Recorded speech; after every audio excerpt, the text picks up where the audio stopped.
have one thing in common. We want this city of ours that we love to do very well. And I wanted to congratulate the mayor. He really ran an incredible race against, a lot of smart people, starting with the early primaries against some very tough people, very smart people. And he beat them easily. And I congratulated him. And we talked about some things in very strong common, like housing and getting housing built, and food and prices, and the price of oil is coming way down. Anything I do is going to be good for New York. If I can get prices down, it's good for New York. And we've got them down, way down from last year. We have, as you know, I've been saying to a lot of people, Walmart said that Thanksgiving this year is exactly 25% less than last year. So that's good for New York, good for everybody. But I just want to congratulate. I think you're going to have, hopefully, a really great mayor. The better he does, the happier I am, I will say. There's no difference in party. There's no difference in anything. And we're going to be helping him to make everybody's dream come true, having a strong and very safe New York. And congratulations, Mr. Mayor. Thank you, Mr. President. Thank you. I appreciate it. Please. I appreciated the meeting with the president, and as he said, it was a productive meeting focused on a place of shared admiration and love, which is New York City, and the need to deliver affordability to New Yorkers, the 8.5 million people who call our city their home, who are struggling to afford life in the most expensive city in the United States of America. We spoke about rent, we spoke about groceries, we spoke about utilities, we spoke about the different ways in which people are being pushed out, and I appreciated the time with the president, I appreciated the conversation. I look forward to working together to deliver that affordability for New Yorkers. Thank you very much. Any questions, please? President Trump, Stephen Nelson from the New York Post. I've got a question for you and then also one for the Mayor-elect. Sure. For you, you referred to Mr. Mamdani as a communist. Can you describe why you feel that way? And also, will you do anything to stop him from arresting Prime Minister Netanyahu if he visits New York? Well, we didn't discuss your second part of the question. And on your first part, I mean, he's got views that are a little out there, but who knows? I mean, we're going to see what works, or he's going to change also. We all change. I changed a lot. From when I first came to office. It's now quite a while ago. It's quite a while. My first term was great. We had the greatest economy in the history of our country. We're doing even better now. We're doing much better now than we did even the first term. And I can tell you some of my views have changed. And we had discussions on some things. I'm not going to discuss what they were, but that I feel very confident that he can do a very good job. I think he's going to be. I think he is going to surprise some conservative people, actually, and some very liberal people. He won't surprise them because they already like him. And Mr. Mamdani, it sounds like you had a productive discussion, but just days ago you referred to President Trump as a despot who betrayed the country. You said you would be his worst nightmare and accused him of having a fascist agenda. Are you planning to retract any of these remarks in order to improve your relationship? I think both President Trump and we are very clear about our positions and our views, and what I really appreciate about the president is that the meeting that we had focused not on places of disagreement, which there are many, and also focused on the shared purpose that we have in serving New Yorkers. And frankly, that is something that could transform the lives of the 8.5 million people who are currently struggling under a cost of living crisis, with 1 in 4 living in poverty. And the meeting came back again and again to what it could look like to lift those New Yorkers out of struggle and start to deliver them a city that they could do more than just struggle to afford it, but actually start to live in it. And I've been called much worse than a despot, so it's not that insulting. Maybe I think he'll change his mind after we get to working together. Yes, please. Mr. President, Matthew Mashhad from MTV Lebanon. Good. I would like to ask you a question about the Middle East regarding Sure. you did said that Hezbollah in Lebanon is not in a good position, and Lebanon now is the final unresolved after Gaza and Syria. Given your assessment, like what do you say for the Lebanese today? It's the independent state in Lebanon, and what is your next move to push toward disarmament? Sure. Well, we are pushing for total disarmament of Hamas and, frankly, everybody else. And we actually have peace in the Middle East. As you know, the King of Saudi Arabia just left yesterday. We had some great meetings, and he's made a contribution toward the United States of more than $1 trillion. We have now over $20 trillion coming in. No country has ever had anything like that, not even close. If you go to 2 trillion or 1 trillion, it's a lot. We have 20 or $21 trillion. I think that Hezbollah has been a problem, and Lebanon, big problem. We're working with Lebanon. We're working with everybody in the Middle East. That's another thing I think we have in common. We want to see peace in the Middle East, and we actually have now, for the first time, peace in the Middle East after 3,000 years. And now we're going to refine it, and I think you're going to see some very positive things happen. Oh, sure. Oh, I would do that, absolutely. And if the mayor would like to be here for that meeting, because I know he feels very strongly. I think you feel very, very strongly about peace in the Middle East. I think We desperately want it, and that's something that I shared with the president, that when I spoke to New Yorkers who had voted for the president last November on Hillside Avenue and Fordham Road, I asked them why. I heard again and again two major reasons. One was that they wanted an end to forever wars. They wanted an end to the taxpayer dollars we had funding violations of human rights, and they wanted to address the cost of living crisis. And I appreciated the chance to discuss both of those things. He said a lot of my voters actually voted for him, and 1 in 10. And I'm okay with that. I'll do that. I'll sign it. Give it to me. I'll sign it in a minute. That's pretty good. Mr. President, Yeah, please. you threatened to send federal troops to New York City. You both have differences when it comes to ICE agents Right. in New York City. Mr. Mamdani, you called ICE a rogue government entity. I wonder how you reconcile your differences on both of those issues. Well, I think we're going to work them out, and I think that if we have known murderers and known drug dealers and some very bad people, you know, we want to get them out. And the mayor wants to have peace. We discussed this at great length, actually, maybe more than anything else. He wants to have a safe New York. Ultimately, a safe New York is going to be a great New York. If it's not safe, no matter how well we do with pricing and with anything else, we can talk about anything you want. If you don't have safe streets, it's not going to be a success. So we're going to work together. We're going to make sure that if there are horrible people there, we want to get them out. I think he wants to get them out, maybe more than I do. So we'll work together. We discussed it at great length. Yes, please. Yeah, two questions, if I may. One for you, Mr. President, from BBC in a second. But first of all, for the mayor-elect. You're both, from different parts of the political spectrum, you're both populists, though. And I just wondered to what extent the president's campaign style, his techniques, his social media use inspired any part of your campaign? Well, I actually told the president that, you know, so much of the focus of our campaign has been on the cost of living crisis. And when we asked those New Yorkers who had voted for the president, when we saw an increase in his numbers in New York City, that came back to the same issue: cost of living, cost of living, cost of living. And they spoke about the cost of groceries, the cost of rent, the cost of Con Ed, the cost of childcare. And too often politicians are looking to lecture to New Yorkers what they should care about as opposed to listen.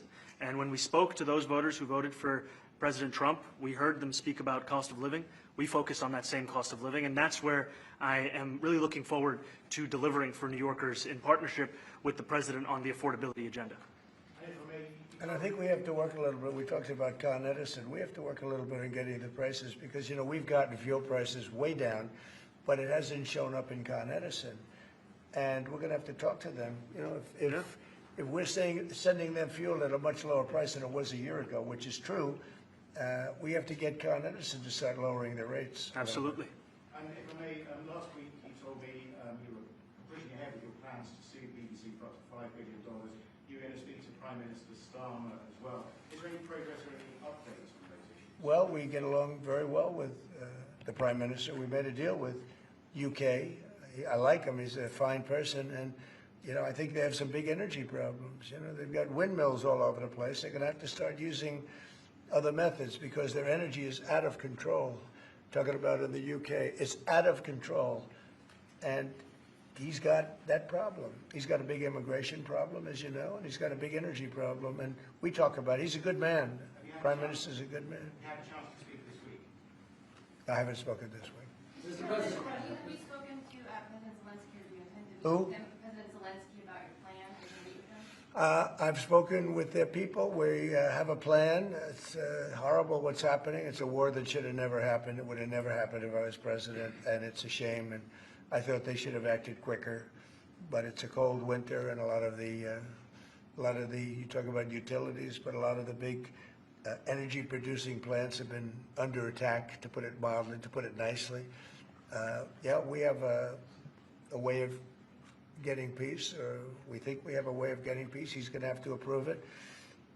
Just so sad, so many people. You know, last month they lost 25,000 soldiers. This is something, we haven't seen anything like this since the Second World War. And they're averaging 6,000 or 7,000 a week between the two of them, dead soldiers.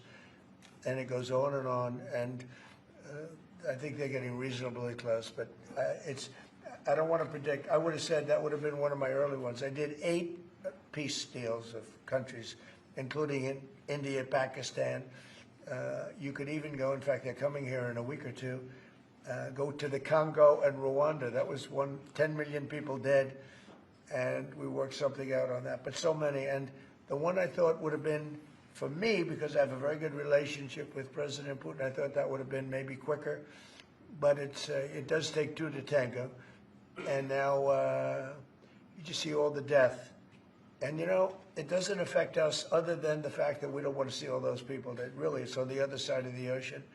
It's a war that should have never happened. It did happen. I blame the person also sitting right behind this desk. This is a war that should have never happened, and it wouldn't have happened if I were president. But we're trying to save a lot of lives. They're losing 25, think of that, 25,000 lives over the last short period of time. That's Ukrainian and Russian, and it's a shame. What happens if President? I want to ask the mayor-elect about a House resolution just passed overwhelmingly to condemn socialism, including with 86 Democrats, all of House Dem leadership, and the minority leader, Hakeem Jeffries, despite his endorsement of you. What's your reaction to that? I have to be honest with you, I focused very little on resolutions. Frankly, I've been focusing. Condemn socialism. I understand. I think the focus is on the work at hand. I can tell you I am someone who is a democratic socialist. I've been very open about that. And I know there might be differences about ideology, but the place of agreement is the work that needs to be done to make New York City affordable. That's what I look forward to. And I want to clarify your answer to Stephen Nelson. He asked about your comment calling the president a fascist, and your answer was, both President Trump and I have been clear about our positions and our views. Are you affirming that you think President Trump is a fascist? I've spoken about. That's okay. You can just say yes. Okay. All right. Okay. Yeah. It's easier. Yes. It's easier than explaining it. I don't mind. And Mr. President, I wanted to ask you also about this Ukraine plan. Yeah. President Zelensky said today that his country would risk either giving up a partner or giving up its dignity. There's been criticism that this deal. You mean he doesn't like it? It's unclear. He was sort of Well, tenuous. he'll have to like it, and if he doesn't like it, then they should just keep fighting, I guess. The suggestion that he made, though, was that if he doesn't accept it, that the U.S. would pull back its support for Ukraine. Is that Well, at some accurate? point he's going to have to accept something. He hasn't accepted. You remember right in the Oval Office not so long ago, I said, you don't have the cards. Don't forget, I inherited this war. This war never would have happened. I inherited this war. And I thought he should have made a deal a year ago, 2 years ago. The ultimate deal would have been if it never started. That would have been the good deal. That could have been done too if you had the right president, but you didn't have the right president. Mr. President, cost of living is something that you and Mr. Mamdani seem to agree on. Right. Democrats have run New York City for a long time, Mr. Mamdani. Do you see Democrat policy specifically as being a problem? And I'd like that to be a question that both of you could answer in New York City. Look, I think that there are many things in our city where we have to own the responsibility of it, things that existed long before the president was the president. And those are also part of the message of our campaign, was to take on a broken politics of the past. And I ran against a number of candidates who represented different versions of that past. And what we found time and again is that working people were left behind in the politics of our city. And what we're looking to do is put those people right back at the heart of our politics so that we don't have a situation where we're in the wealthiest city in the history of the world, and yet 1 in 5 can't even afford $2.90 for a Metro card. We had some interesting conversation, and some of his ideas really are the same ideas that I have. But a big thing on cost, the new word is affordability. Another word is just groceries. It's sort of an old-fashioned word, but it's very accurate. And they're coming down high. They were, we had, both of us, we had the highest inflation in the history of our country the last 4 years under the Biden administration. And we've got inflation down now to a normal number. It's going to go even a little bit lower than that. Katie, do you have something in it? President, thank you so much. Mr. Mamdani often talks about New York City being covered by international law, that they will follow international law. He doesn't often talk about the U.S. Constitution. Well, I don't know what you're referring to in terms of it can be covered by international law, local law. It's covered by a lot of laws, but it's covered by U.S. law. Are you referring to anything in particular? You just said that they're a city that endorses and enforces international law. Is that at odds with? No, I don't know. Would you want to? Would you want to respond? Yeah, I think what I've shared with the president is our desire to not only follow the laws of our own city, laws that protect New Yorkers, but also a desire for consistency in our politics across the board. And that's something that we've talked about and something that I know many New Yorkers want. We discussed ICE and New York City, and I spoke about how the laws that we have in New York City allow for New York City government to speak to the federal administration for about 170 serious crimes. The concerns that many New Yorkers have are around the enforcement of immigration laws on New Yorkers across the 5 boroughs, and most recently we're talking about a mother and her 2 children, how this has very little to do with what that is. What we did is we discussed crime, more than ICE per se. We discussed crime, and he doesn't want to see crime, and I don't want to see crime, and I have very little doubt that we're not going to get along on that issue. He wants to, and he said some things that were very interesting as to housing construction, and he wants to see houses go up. He wants to see a lot of houses created, a lot of apartments built, etc. And you know, we actually people would be shocked, but I want to see the same thing. Mr. Mamdani, anti-Israel protesters. Jack? Mr. Mamdani, I want to know one of the policies as well that Mayor-elect Mamdani talked a number of times about on the campaign was shifting the tax burden for property taxes from what he called minority communities to white-based communities and putting more taxes on white people. I also noticed that in your acceptance speech you didn't mention anything about America or Christians or white people in general, and so I didn't know if that was one of the policies that you guys had spoken about. We focused on affordability. We focused on the cost of living crisis. What I will say is that I am very much interested in property tax reform because what we see right now in New York City is a system that is so inequitable that it can't even stand up in court. And the president and I spoke about the importance of not only building more housing, but also making sure that regulation of housing is something that is manageable to actually get through and not the cause of yet another weight that we see in our But to city. be clear, you're continuing this idea of race-based property taxes. No, to be very clear, That's what you said. no, the use of the term was a description of neighborhoods, not a description of intent. So you intend to tax the whiter neighborhoods more? No, we intend to create a fair property tax system because we want a New York City that is not only fair and equitable, but also one that every New Yorker can afford. Mr. Mamdani, anti-Israel protesters Please, God. Mr. Mamdani, anti-Israel protesters just targeted a synagogue in New York. Are you concerned about Jewish New Yorkers feeling welcome and safe in the city? And President Trump, you threatened to cut off federal funding to New York City. What policies would prompt you to do that? Would that be city-run grocery stores? Would it be something else? Well, I think if we didn't get along, whether it's cut off or just make it a little bit difficult or not give as much, we want to see, I use the term, we don't want good money going after bad, and we don't want that to happen. I don't think that's going to happen. I did say that, subject to what policies are being said. We had a meeting today that actually surprised me. He wants to see no crime. He wants to see housing being built. He wants to see rents coming down, all things that I agree with. Now, we may disagree how we get there. The rent coming down, I think one of the things I really gleaned very much today, he'd like to see him come down, ideally, by building a lot of additional housing. Yeah. That's the ultimate way. He agrees with that, and so do I. But if I read the newspapers and the stories, I don't hear that. But I heard him say it today, and I think that's a very positive step. No, I don't expect. I expect to be helping him, not hurting him. A big help, because I want New York City to be great. Look, I love New York City. It's where I come from. I spent a lot of years there. Now I'm right here. We took a big setback with the mayor that we had, named de Blasio. I thought it was a tremendous setback for the city. I think this mayor can do some things that are going to be really great. Mr. President, Yeah, okay, how about you? Go ahead, please. You're a billionaire. You have a different address nowadays than you used to, but you used to call New York City home. Would you feel comfortable living in New York City under a Mamdani administration? Yeah, I would. I really would. Especially after the meeting. Absolutely. What makes you comfortable? We agree on a lot more than I would have thought. I think I want him to do a great job, and we'll help him do a great job. He may have different views, but in many ways, we were discussing when Bernie Sanders was out of the race, I picked up a lot of his votes, and people had no idea because he was strong on not getting ripped off in trade and lots of the things that I've practiced and been very successful on. Tariffs, a lot of things. Bernie Sanders and I agreed on much more than people thought. And when he was put out of the race, I think quite unfairly, if you want to know the truth, many of the Bernie Sanders voters voted for me. And I felt very comfortable, frankly, in seeing that and saying that. And, it just turned out to be a statistical truth.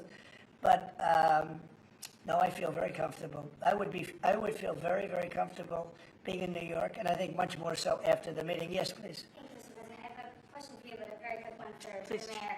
Why did you fly here? Aren't trains greener? I will use every form of transit, and I want to make sure that they're all affordable in New York City, and that's why making buses fast and free is a centerpiece of our campaign. There is a bus that goes. Well, but I know, but if he flew, that's a lot quicker, too. He's working very hard. For him to be, that's a very long drive. I'll stick up for you. The plane takes you 30 minutes and driving takes you a long Mr. time. President, I was wondering if you could clear up some confusion around a Washington Post report. There was this explosive report that the Coast Guard is no longer going to characterize swastikas and nooses as hate symbols. DHS called that a lie and fake news. Can you clear up? I don't know anything about it. When was this written? I think yesterday. Well, look, the Coast Guard's an incredible group of people. I know them very well. We just ordered a lot of new Coast Guard cutters, beautiful, the most magnificent ship. They look like yachts with lots of guns on them. So I don't know, I haven't seen any report like that, but certainly we want them to remain a great force, and they are. Mr. President, and you did the piece in all the 9 months around the world. I would like to ask Mr. Mamdani, you accused the U.S. government of committing genocide in Gaza while President Trump was working on peace. Why that? I've spoken about the Israeli government committing genocide, and I've spoken about our government funding it. And I shared with the president in our meeting about the concern that many New Yorkers have of wanting their tax dollars to go towards the benefit of New Yorkers and their ability to afford basic dignity. And what we see right now is we're in the 9th consecutive year of more than 100,000 school children being homeless in our city. And there's a desperate need not only for the following of human rights, but also the following through on the promises we've made New Yorkers. And I appreciated the meeting we had and the work that we can do. Do you agree that President Trump did do a peace and worked hard to make the peace? Because he worked hard to do the peace in the Middle East and everywhere. Do you agree with that? I appreciate all efforts towards peace, and I shared with President Trump that when I spoke to Trump voters on Hillside Avenue, including one of whom was a pharmacist that spoke about how President Trump's father actually went to that pharmacy not too far from Jamaica Estates, that people were tired of seeing our tax dollars fund endless wars. And I also believe that we have to follow through on the international human rights, and I know that still today those are being violated, and that continues to be work that has to be done no matter where we're speaking of. Mr. President. Thank you, Mr. President. Do you view the mayor-elect as the true leader of the Democrat Party? And do you think Leader Schumer's and Leader Jeffries, have to follow his lead? Well, look, I hope they have great leaders. This is a man that right now I think is focused on New York City. I really think he has a chance to do a great job. We're going to help him, but I really think he has a chance to do a great job. But I'll let you answer that. Do you consider yourself the leader of the Democrats? I think it's more appropriate for him. I consider myself the next mayor of New York City, and I keep my horizons firmly on New York City, and I appreciate the meeting with the president, which focused again on the 5 boroughs and whether New Yorkers could afford to live there. By the way, being the mayor of New York City is a big deal. I always said, one of the things I would love to be someday is the mayor of New York City. Being the mayor of New York, and especially now, because I think you're at really a turning point, one way or the other. It can go great, or it can go in a different direction, and I think you really have a chance to make it great. Mr. President, you say you love New York City. Mr. Mamdani, does New York City love President Trump?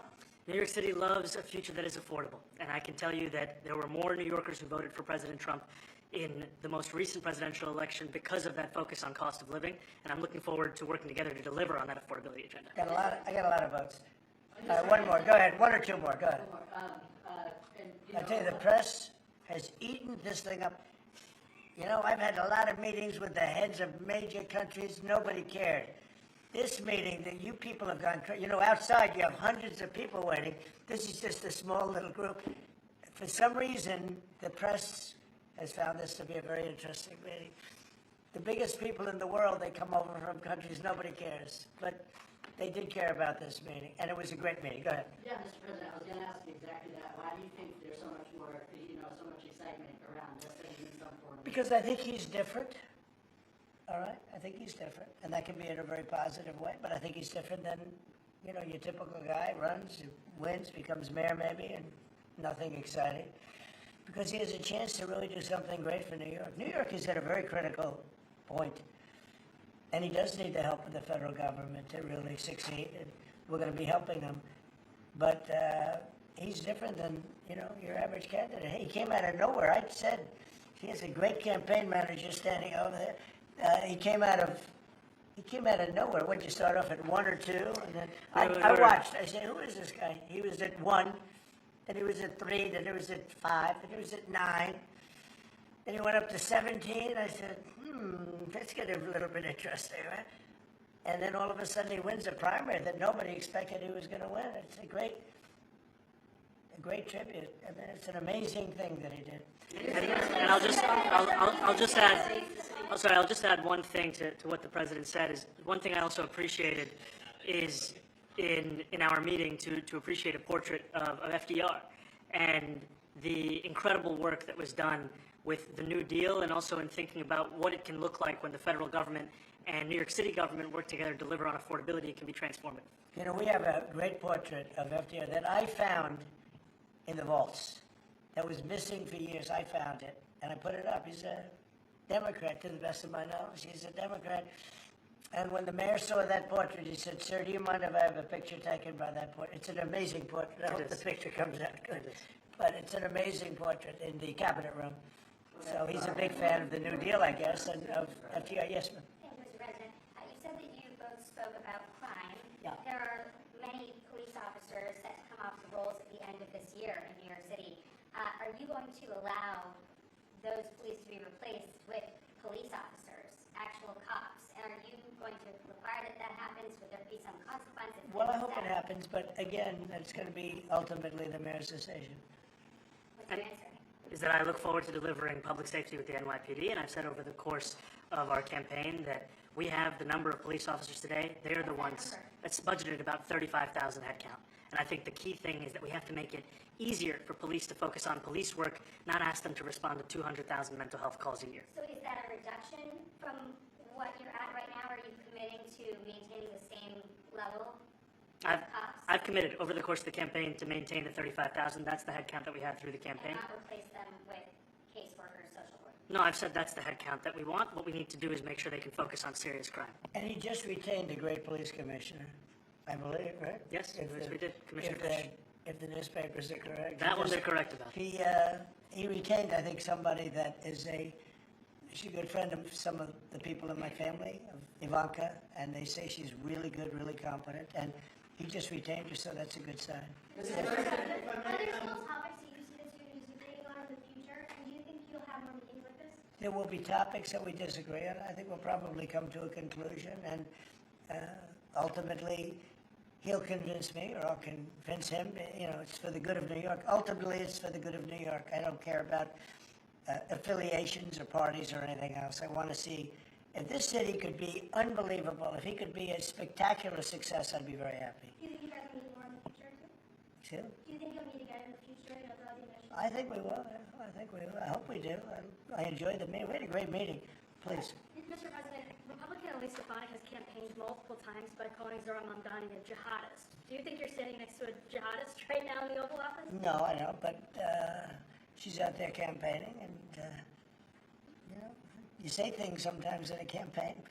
Isn't that sort of She's a very capable person, but you really have to ask her about that, but no, I don't particularly. I think I met with I met with a man who's a very rational person. I met with a man who really wants to see New York be great again, and I can say again, because New York was great. When I came down to Washington initially, the city was so hot. It was doing great. We were having some telltale signs of problems. We had a mayor that was not doing a great job, but still, it was moving along, and it went bad. It really went, pretty bad. And he can, I think it's been at lower points, but it went pretty bad. I think he can bring it back. Now, the question is, will he bring it back all the way? Will he bring it back greater than ever before, which is, I guarantee, that's his wish. I think he wants to make it greater than ever before. And if he can, we'll be out there cheering. I'll be cheering for him. Okay? Thank you very much, everybody. Thank you very much. Oh, no, I care very deeply about Jewish safety, and I look forward to rooting out anti-Semitism across the 5 boroughs and protecting Jewish New Yorkers and every New Yorker who calls City Hall.